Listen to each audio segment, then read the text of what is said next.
Forbidden City ataupun kota larangan adalah tempat di mana kerabat raja tinggal pada musim sejuk ketika Ming dan Qing dinasti.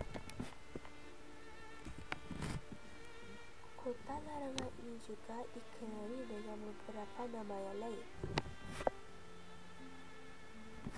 seperti The Purple Forbidden City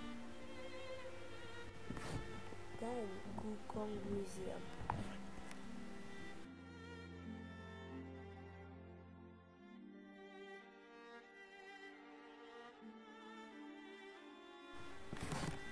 Tempat ini penuh dengan sejarah.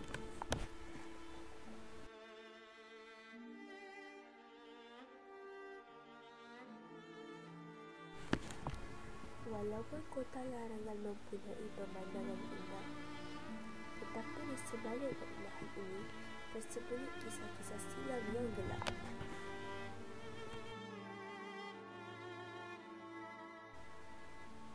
Salah satu kisahnya adalah bagaimana remaja lelaki berusia 12 tahun ke atas telah diculik, lalu alat kemaluan mereka akan dikebiri ataupun dikhatamkan lalu dibuang.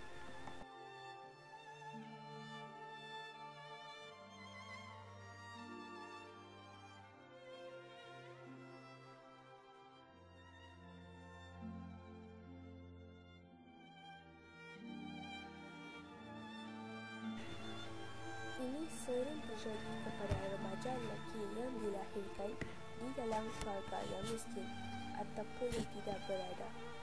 Remaja lelaki ini kemudian akan bekerja di istana kota larangan setelah alat kelamin mereka dikhatamkan. Sebahagian daripada kota larangan ini tidak dapat dimasuki oleh askar-askar kerabat diraja kerana mereka adalah lelaki. Tetapi yunak-yunak ini, lelaki yang alat kemaluan yang telah dikhatamkan, boleh kebahagiaan ini.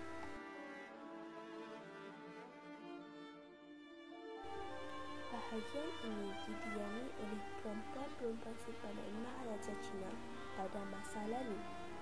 Yunak-yunak ini dapat memasuki bahagian ini kerana mereka bukanlah lelaki lagi.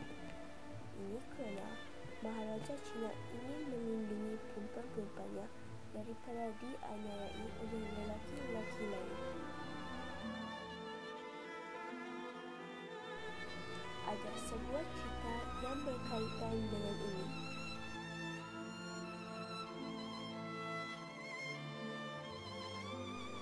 Ianya adalah kisah yunak terakhir di China. San Yao-ting adalah yunak yang terakhir untuk hidup.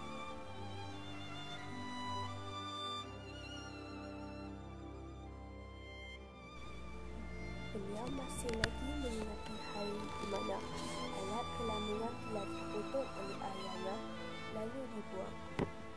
Selepas alat kelaminan dibuang, dia tidak dapat mengedarkan dirinya selama 3 hari dan tidak boleh bergerak selama 2 bulan. Ayah beliau membuat sedemikian kerana beliau ingin San Yao-ting membantu keluarga mereka dengan bekerja di istana.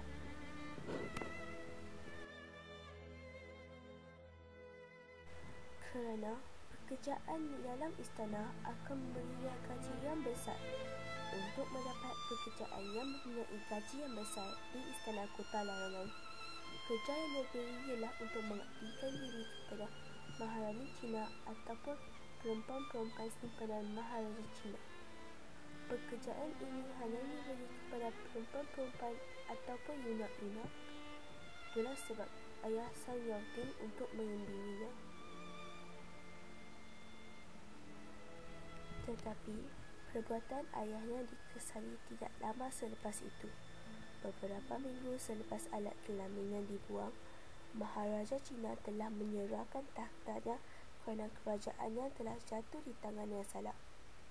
Walaupun telah terjadi sebegitu, San Yao-ting masih dapat juga mengabdikan diri kepada Maharaja Cina sebelum maharajanya digusur.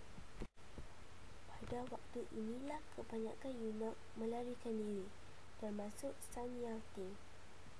Pada usaha lanjut, beliau tinggal di sebuah kuil untuk seketika sebelum meninggal dunia pada 17 Disember 1996.